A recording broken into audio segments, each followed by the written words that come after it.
Hello friends, today we will do question bank of chapter number 4 civics of understanding laws.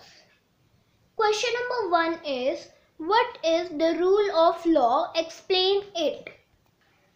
ये rule of law क्या है और इसे explain करो. Answer.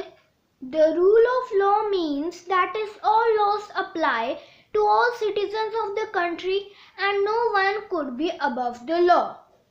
Rule of law का मतलब ये है कि सारे laws कंट्री के हर एक सिटीजन पर अप्लाई होते हैं और कोई भी लॉ से बढ़कर नहीं है.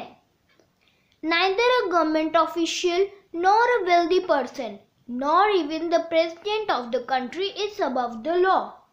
ना ही कोई गवर्नमेंट ऑफिशियल, ना ही कोई अमीर आदमी, ना ही प्रेसिडेंट कंट्री का लॉ से बढ़कर है. Any crime or violation of law has a specific punishment as well as a process through which the guilt of the person has to be established. मतलब हर एक पनिशमेंट का एक स्पेसिफिक प्रोसेस है और हर एक पर्सन को वही पनिशमेंट मिलेगी जो एक क्राइम और वायलेशन के लिए है. Question number 2. Was there any rule of law before independence? क्या इंडिपेंडेंस से पहले रूल ऑफ लॉ था? जस्टिफाइड, उसे जस्टिफाई करो. In ancient India, there were innumerable and often overlapping local laws. Ancient India में काफी सारे overlapping और innumerable laws थे. Different communities enjoyed different degrees of autonomy in administrating these laws among their own. In some cases, the punishment that two persons received for the same crime varied depending on their caste background, with lower caste being more harshly penalized. दो persons को जो punishment मिलती थी same crime और किसी violation के लिए, किसी गिल्ट के लिए, वेरिएट करती थी depending on their caste background. यानी वो डिफर करती थी उनके कास्ट बैकग्राउंड से, मतलब वो कौन सी कास्ट को बिलोंग करते हैं. और जो लोअर कास्ट से उनको बहुत हार्शली पनिश किया जाता था. Question number 3. Give the example how Britishers performed arbitrary use of power. Answer. Historians have disputed this claim on several grounds, two of which include colonial rule was arbitrary. Colonial rule कैसा था? Arbitrary था. Indian nationalists played a prominent role in the development of legal sphere in British India. Indian nationalist ने एक बहुत ही अच्छा role play किया legal sphere की development में जब इंडिया पर ब्रिटिश का राज था, British India. The sedition act of 1870 stated that any person protesting or criticizing the British government could be arrested without due trial. 1870 का सेडिशन एक्ट स्टेट करता था कि कोई भी पर्सन अगर ब्रिटिश गवर्नमेंट को क्रिटिसाइज करता है या उसके खिलाफ प्रोटेस्ट करेगा तो उसे ब्रिटिश बिना किसी ड्यू ट्रायल के अरेस्ट कर लेगी. Question number 4. How did Indian nationalist help in evolution of rule of law during colonial period? Answer. Indian nationalists began protesting and criticizing the arbitrary use of authority by the British. Indian nationalists protest करने लगे और British government को criticise करने लगे जो कि British अपनी power का आर्बिट्री यूज कर रही थी. They also began fighting for greater equality and wanted to change the idea of law from a set of rules that they were forced to obey. वो इसलिए भी लड़ने लगे, किस लिए? ग्रेटर इक्वालिटी के लिए.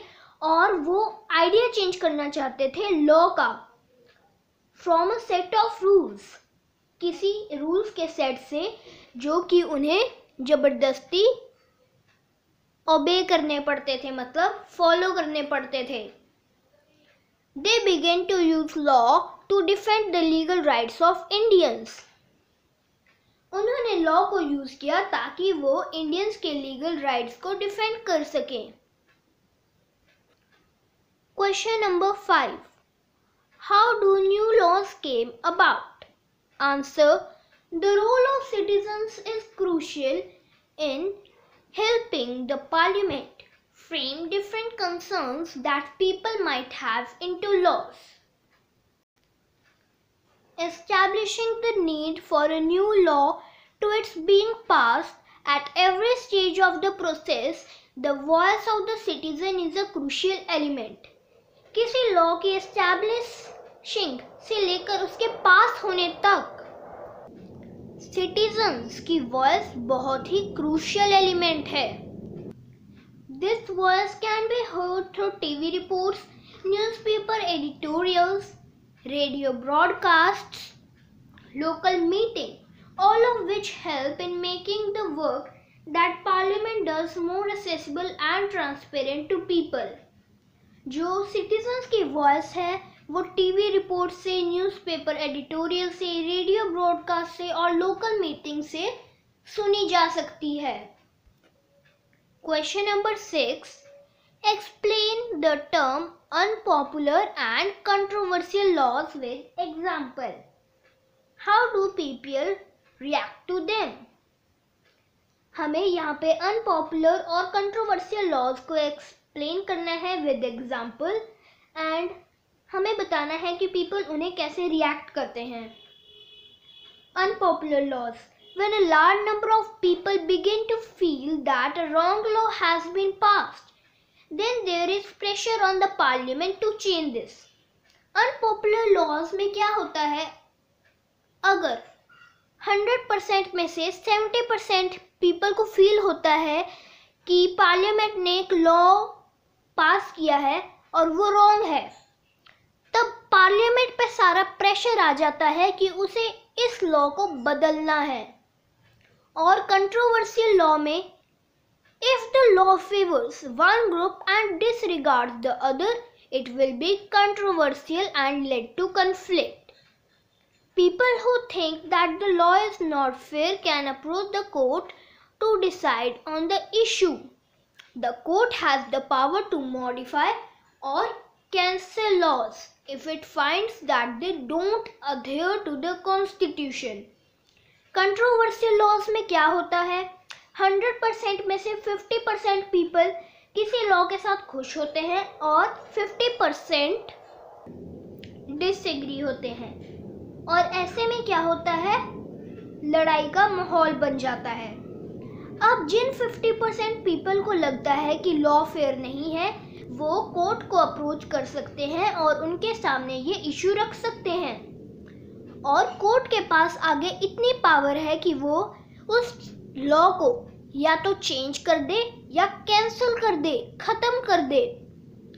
अगर उन्हें पता चलता है कि वो कॉन्स्टिट्यूशन का बेसिक स्ट्रक्चर खराब है, मतलब कॉन्स्टिट्यूशन के बेसिक स्ट्रक्चर के अकॉर्डिंग नहीं है।